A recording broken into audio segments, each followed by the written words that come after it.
আমল করে আর ছোট্ট করো আর বড় করো, এটা আল্লাহর কাছে কবুল হয়ে যায়। হোক সুবহানাল্লাহ।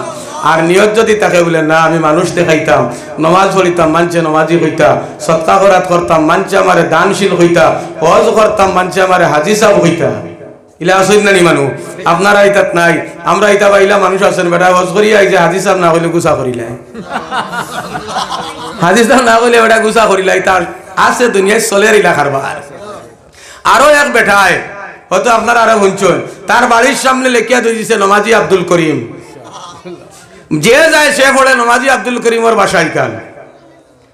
দেখতে দেখতে একজন কিছু জ্ঞানী মানুষ আসলা, কইলা রে নমাজ পড়ের মানুষটা রিয়াকারি করে, নমাজি আমারে নমাজি হোক, কারণ আমি নমাজি সার্টিফিকেট সাইনবোর্ড মারি দিতাম, এটা তো রিয়াকারি। ইলা যদি কোনো মানছে করে তার কোনো আমল নমাজ খেদে এখানে যদি এখানে নমাজ ছড়িয়া যদি কপাল ছিড়াইলায় আর জমিন ডাবাইলায়, তবে তার ই সওয়াব আল্লাহর কাছে পাইতো না, নমাজও সব পাইতো না। জি না জি না, এটা নিয়ত পরিষ্কার লাগবো। গতিকে ই বেটা লেখিয়া তুই দিছে নমাজি আব্দুল করিম। এক বেটায় কইল রে বা তুমি আসানক নমাজ পড়নি, আমরা তো নমাজ পড়ি, আমরা তো কোনোদিন নমাজি হই আর কোনো সার্টিফিকেটটা সাইনবোর্ড মারি না, তুমি সাইনবোর্ড মারিয়া তুই দিলাই। কইল আচ্ছা হুনো সাইন, বেটা জীবনে একবার হজ করছে, তখন তার নাম হইল হাজি আব্দুর রশিদ। একবার হজ করছে, হজ করাও ফরজ আর নমাজ পড়াও ফরজ। দলিলদের খেয়াল করবা, হজ করা ফরজ আর নমাজ পড়া ফরজ। এখন এক বেটায় একবার হজ করছে, তারে হাজি আব্দুর রশিদ। আর আমি ডেইলি 5 বার 5টা ফরজ আদায় করি আর 5 ওয়াক্ত নমাজ পড়ি, আর আমি নমাজি আব্দুল করিম রাখছি। আমার ভুল কিতা হইছে, কিতা দলিল দিছে বুধ হয়নি জানিয়া রাখি আমার বুজুর্গণ। এইভাবে যদি কোনো মানুষে নমাজ পড়ে তার উদ্দেশ্য থাকে মানুষদের আমি বশ করতাম, মানুষে আমারে নমাজি হইতা, আমারে ফরেজগার হইতা, এইভাবে যদি তার উদ্দেশ্য থাকে, তাহলে বন্দায় যত জিন্দেগির মধ্যে নমাজ পড়িছে সমস্ত নমাজ কিন্তু বরবাদ হয়ে গেছে। জানিয়া রাখি আমার বুজুর্গণ, নমাজ পড়ে আন্তরিকতার সহিত পড়ো, আল্লাহ রাজির উদ্দেশ্যে তুমি নমাজ পড়িও। আল্লাহ রসুলে ফরমায় আখেরি জমানার মধ্যে এক গুরু মানুষ বাহির হইবা, এরাই তারার নমাজ রে, তারার নমাজ সবচেয়ে ভালো বেশি বড় নমাজ মনে করবা, এরাই তারার নমাজ রে সবচাইতে ভালো নমাজ মনে করবা। আমার নমাজের তুলনায় এই গাঁর কোনো ব্যক্তির নমাজর না। খারাপ পাইতে মাতে আপনারা ইটা দিতা নাই, কিন্তু এটা রিয়াকারী। সে মনে করব আমি যেইভাবে শ্রদ্ধা করিয়ার, আমি যেইভাবে রুকু করিয়ার, আমি যেভাবে নমাজ পড়িয়ার রুকুর তসবিহ শ্রদ্ধার তসবিহ যেভাবে আদায় করিয়ার, আমার নমাজটা হইয়া থাকলো সবচাইতে ভালো। কিন্তু আমার সঙ্গে আরো অন্যান্য মানছে যারা নমাজ পড়িতরা, এরা আমার নমাজের তুলনায় তাদের নমাজ বিলকুল হইতেছে না। এইভাবে যদি কোনো মানছে নিয়ত করিয়া নমাজ পড়ে, তাহলে তার নমাজের জন্য তরিত নাই, তার নমাজে তারে জাহান্নামের মধ্যে লইয়া যাইব। নাউজুবিল্লাহ। গতিকে আমার বুজুর্গণ, নমাজ পড়ো আল্লাহ রাজির উদ্দেশ্য নমাজ পড়তে লাগবো, রোজা রাখো আল্লাহ রাজির উদ্দেশ্যে রোজা রাখতে লাগবো, তুমি যাকাত দেও আল্লাহ রাজির উদ্দেশ্যে যাকাত দিতে লাগবো, তুমি হজ করো আল্লাহ রাজির উদ্দেশ্যে হজ করতে লাগবে, আর তুমি সদকা খয়রাত করো, যে আমল করো না কেন আল্লাহ রাজির উদ্দেশ্য যদি তোমার অন্তরের মধ্যে না থাকে, তুমি শত শত কোটি কোটি টাকা খরচা যদি নেক আমল তুমি করো, সেটা আমল কিন্তু আল্লাহ দরবারে কবুল হবে না।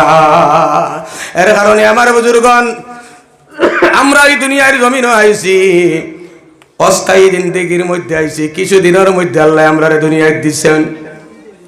আমরা এক সময় আলমে আরওয়াহ রূহ জগতের মধ্যে আমরা ছিলাম।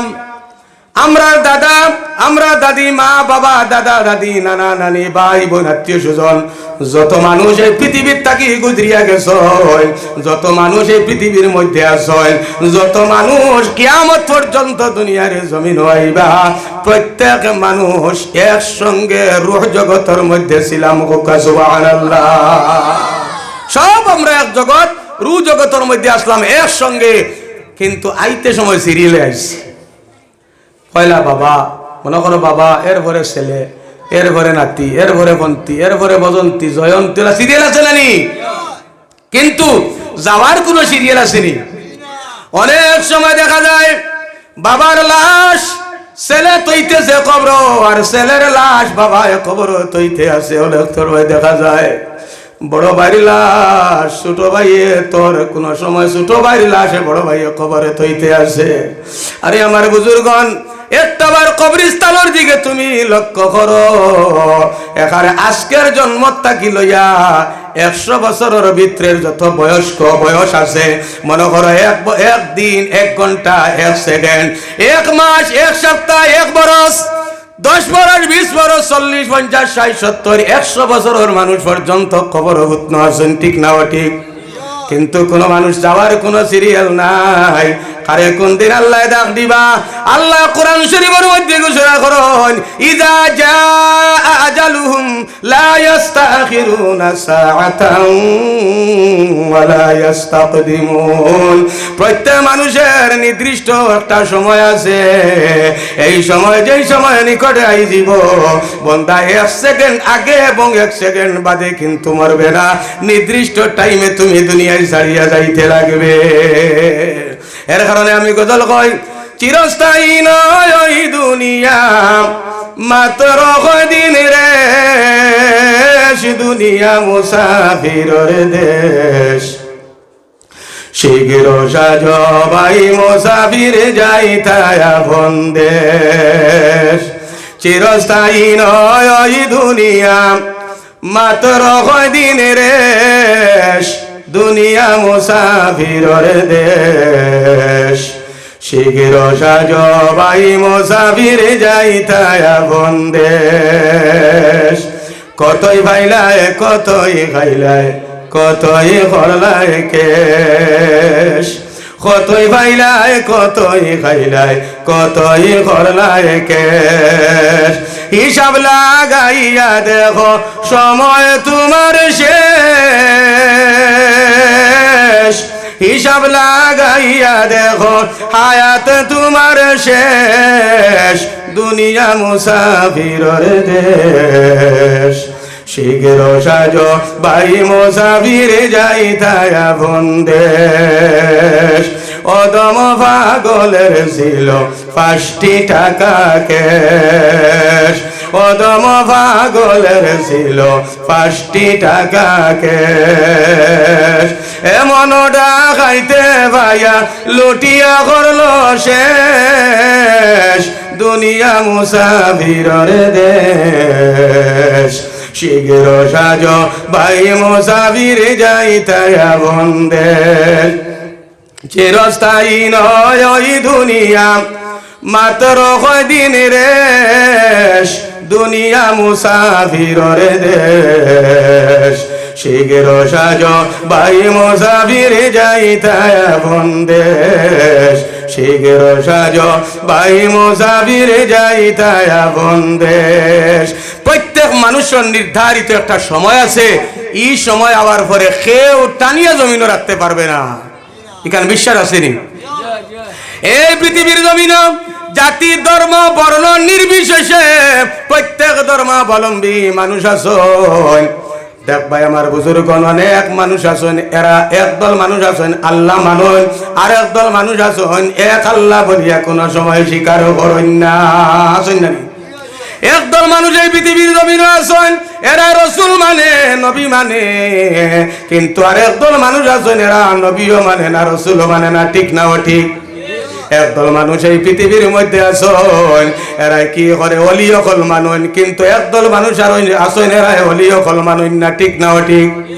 আর একদল মানুষ আছেন পৃথিবীর জমিনও দেখবাই এরা উলামায়ে কেরামক লরে মানুন, আর একদল মানুষ আছেন উলামায়ে কেরামক লরে মানুন না, ঠিক না ঠিক?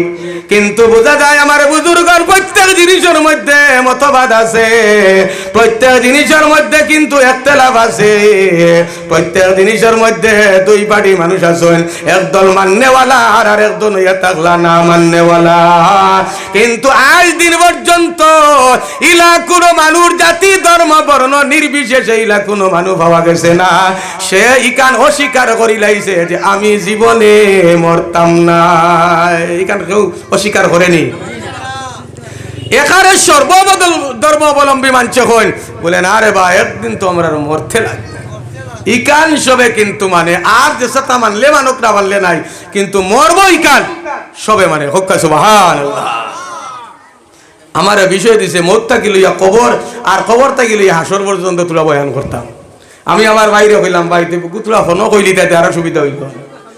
যাই হোক আল্লাহ যা তৌফিক দিবা আলোচনা কিছু সময় করমু, কিন্তু আপনারা কাছে অনুরোধ থাকলো আপনারা নিস্তব্ধভাবে বসিয়া খেয়াল করিয়া আপনারা শুনতা আর কিছু লইয়া যাইতা আমলে পরিণত আল্লাহ তৌফিক দিতা আপনারা করতারা দিয়েছেন। একবার জিকির করো লা ইলাহা ইল্লাল্লাহ লা ইলাহা ইল্লাল্লাহ লা ইলাহা ইল্লাল্লাহ লা ইলাহা হাসবি রাব্বি জাল্লাল্লাহ মা ফি কলবি গায়রুল্লাহ নূর মুহাম্মদ সাল্লাল্লাহু লা ইলাহা ইল্লাল্লাহ হাসবি রাব্বি জাল্লাল্লাহ।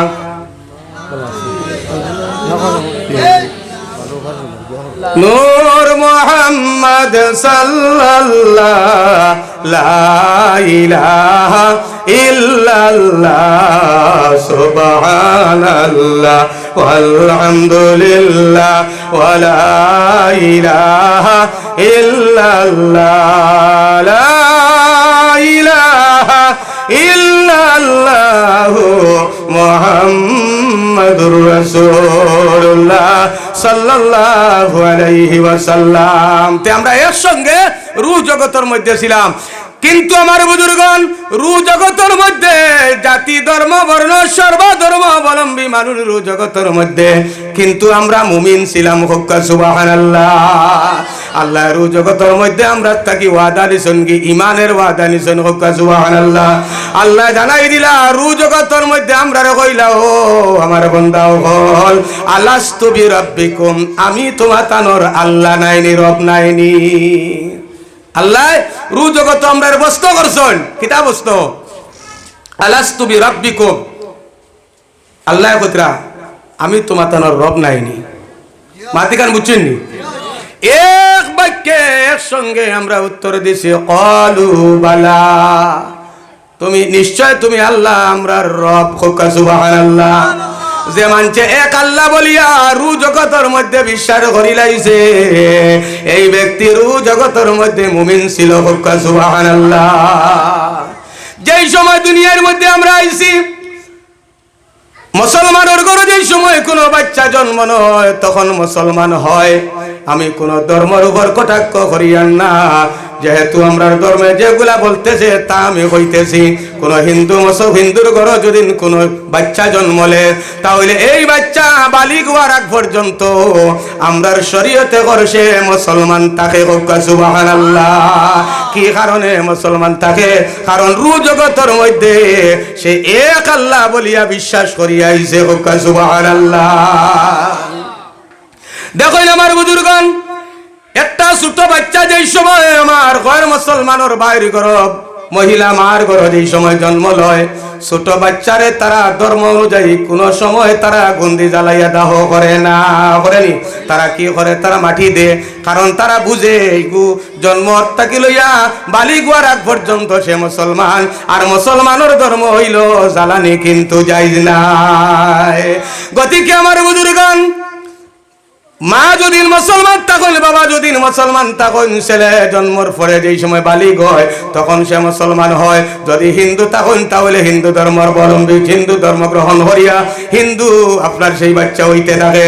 যেই সময় কোনো খ্রিস্টানের ঘরে জন্ম লয় যেই সময় বালিগ হওয়ার পরে খ্রিস্টান হিসাবে তারে গণ্য করা হয়, কিন্তু বালিগ হওয়ার আগ পর্যন্ত যে কোনো ধর্মের মানুষ হোক না কেন সে মুসলমান হোক কিবা তো যে কোনো ধর্মের মানুষ হোক সে বালিগ হওয়ার আগ পর্যন্ত মুসলমান তাকে হক্কা সুবহানাল্লাহ।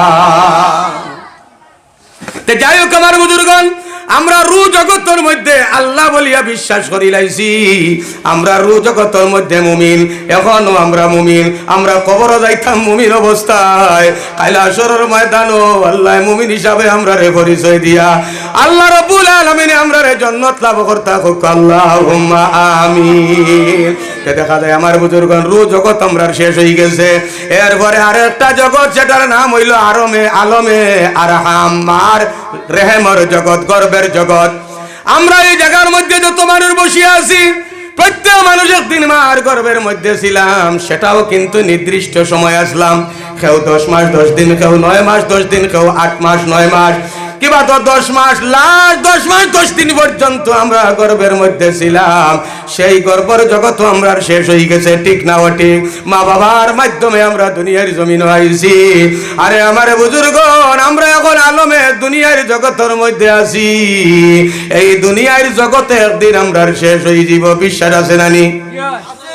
দুনিয়ার জগতে একদিন আমরা শেষ হয়ে যাব। এই জগৎ সামান্য সময়ের লাগি আমরা রে আল্লাহ দিছেন। আল্লাহ রাসূল রে জিজ্ঞাসা করা হইল, ইয়া রাসূলুল্লাহ, দুনিয়াত মানচরে আখিরাতের তুলনায় কত সময় দিছেন? আল্লাহ রাসূল ফরমাইলেন, আমার সাহাবায়ে কেরামগণ, একজন মানুষের চক্ষুর তরক বাড়তে পলক বাড়তে যে সময় লাগে অতটুকু সময় মানচরে জীবন দিয়া দুনিয়াতে দিছেন। সুবহানাল্লাহ। একটাবার চিন্তা লাগাও, জন্মের পরে তোমার আজান হয়ে গেছে, আর আজানের পরে নামাজ পড়তে লাগে, ঠিক না ঠিক? মনে করো এশার আজান দিছ, কত সময় পরে জমাত হইছে? 15 মিনিট পরে। 15 মিনিট পরে আজানের পরে 15 মিনিট পরে আকামত দেওয়া হইছে, এরপরে আকামতের পরে কত সময় নামাজ আরম্ভ করতে লাগে? আকামত শেষ, নামাজ আরম্ভ করতে কত সময় লাগে? সময় নাই, 1 সেকেন্ডও নাই। ইমাম সাহেব আল্লাহু আকবার হইলেন না? আমার কোয়ার উদ্দেশ্য হইল, আমার বুজুর্গণ চিন্তা করিও, খালি শুধুমাত্র ঘটনা আর লম্বা ইউসুফ জুলাইখার ঘটনা শুনলে তো কাম হইতো নাই, কিছু জিনিস শুনতে লাগবো, বুঝতে লাগবো।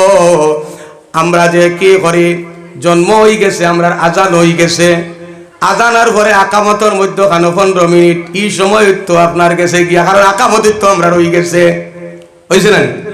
জন্মের পরে আজান হইছে, আজানোর পরে আকামত হয়ে গেছে, আকামতর পরে নমাজ আরম্ভ হইবে, সেই নমাজের নাম হইয়া থাকলো জনজার নমাজ। বাইরে তুমি চিন্তা করো, আমি দাড়ি রাখমু কয়েকদিন পরে রাখমু, সেটা পাওয়া যায় দেখুন চাই এখন? দাড়ি অনেক মানুষের রাখে না, আমি দাড়ির ওয়াজ করতাম না, কিন্তু কথাবার্তার মাধ্যমে আইছে, যদি কোনো বাইরে রাখো, ভাই দাড়ি রাখো বলে তার 6 বছর বাদে রাখমু, একটাবার চিন্তা করে না, আমার আজান হয়ে গেছে, আকামত হয়ে গেছে, শুধুমাত্র জনতার নমাজে অপেক্ষা করে। জানিয়ে রাখি আমার বুজুর্গণ, দাড়ি রাখা হইয়া থাকলো সুন্নত, চাই আপনারা দাড়ি রাখুক কিবা তো না রাখুক, এটা আপনার ব্যাপার।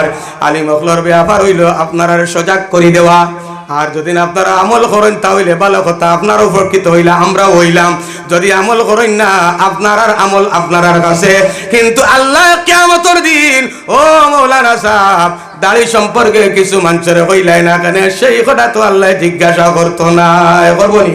জানিয়া রাখিও, দাড়ি রাখা হইয়া থাকলো ওয়াজিব। দাড়ি রাখা অনেক মানুষ আমরা জানি সুন্নত, কিন্তু সুন্নত নাই, দাড়িটা হইয়া থাকলো অত মতবরক একটা ওয়াজিব। আরে আমার বুজুর্গণ, জনজান নামাজ পড়ার পরে তোমার কবর নিয়া তো আইবা, তুমি মুসলমান বলিয়া তোমার পরিচয় আসেনি, কোনো পরিচয় প্রকাশ্য কোনো পরিচয় নাই, একমাত্র প্রকাশ্য পরিচয় হইল তোমার দাড়ি। সুবহানাল্লাহ। আরে আমার বুজুর্গণ, একটা মানুষ যদি দাড়ি রাখে তাহলে কতটুকু রাখতো? শরীয়তের নির্দেশ হইল 1 মুঠ কিবা তো 100 মুঠ, 1 মুঠ বুঝছেন নিয়মাদি 12 ছিল নি আমার, 1 মুঠ অথবা 100 মুঠ দাড়ি রাখা হয়ে থাকলো সুন্নত। এরপরে এর চেয়ে বেশি লম্বা হইলে খাটিয়া বালা নিও সুন্নত। হুক্কা সুবহানাল্লাহ। অনেক মানুষ দেখছি দাড়ি রাখে এখানে নাভি পর্যন্ত পৌঁছাইতে, হুক্কা নাউজুবিল্লাহ। ফেরাউনে দাড়ি রাখছে 1 হাত না 2 হাত না 3.5 হাত লম্বা, 3.5 হাত লম্বা। আমার মসজিদে এক বেটা লম্বা দাড়ি